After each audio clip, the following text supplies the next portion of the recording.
Assalamualaikum warahmatullahi wabarakatuh. Saya Abdul Rashid, MPD, salah satu dosen PIAUD Sekolah Tinggi Agama Islam Al-Mustamah Pamekasan. Pada kesempatan kali ini saya akan mengulas materi penting tentang moderasi beragama. Dimana seperti yang kita ketahui, negara kita dengan 270 lebih jiwa dan 6 agama resmi yang diakui di negara kita. Nah, moderasi beragama ini menjadi fondasi ataupun lem sosial yang mencegah konflik horizontal kita terhadap perbedaan-perbedaan itu sendiri. Kalau kita pandang dari sudut pandang spiritual pun keagamaan kita, di dalam Al-Quran dijelaskan bahwa yang artinya seperti itu, agamaku agamaku dan agamamu. Nah, di sanalah sebenarnya mengajarkan terhadap kita bagaimana menghargai terhadap sesama, menghargai terhadap agama-agama orang lain.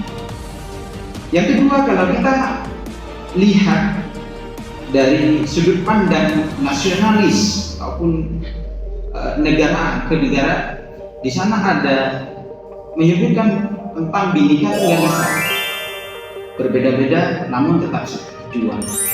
Ataupun di sana juga dirumuskan dalam Pancasila. Nah, dalam Pancasila itu setiap butirnya tidak hanya menganut terhadap ataupun tidak timpang sebelah terhadap suatu agama yang berada di negara kita. Nah, disitulah kita paham bahwa memang moderasi beragama ini sangat penting dalam kehidupan kita sehari-hari. Untuk itu, kita harus paham pengertian daripada moderasi beragama itu sendiri. Sebenarnya apa itu moderasi beragama? Setelah kita tadi melihat dari sudut pandang kenegaraan, kemudian spiritual, sebenarnya apa inti daripada moderasi beragama?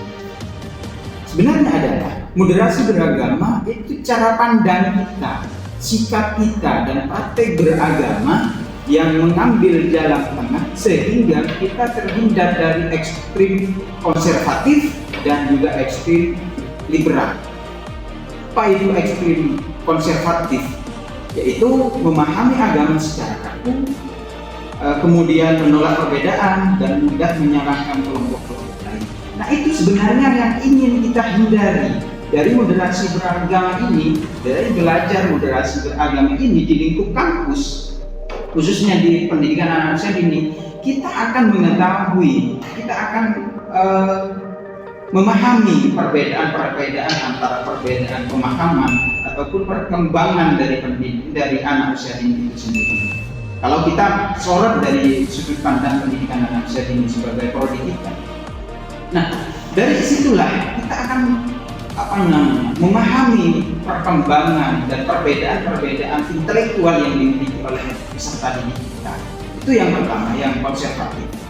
Kedua, ekstrim liberal, di mana memahami agama secara terlalu bebas sehingga mengabaikan prinsip-prinsip dasar agama.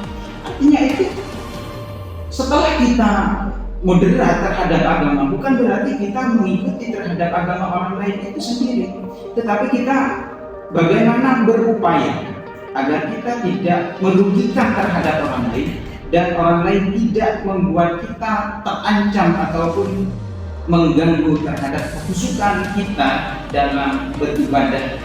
Nah, maka disitulah moderasi beragama mengajarkan terhadap kita bukan hanya belum minallah, tapi juga belum minallah.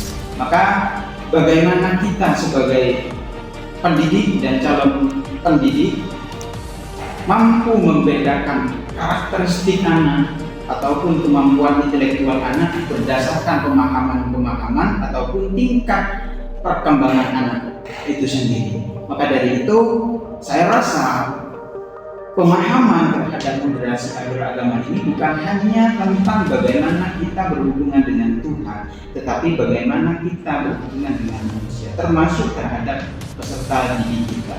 Mungkin hanya itu yang dapat saya sampaikan, kurang lebihnya mohon maaf. Kita Ketemu di lain kesempatan. Akhiran, wassalamualaikum warahmatullahi wabarakatuh.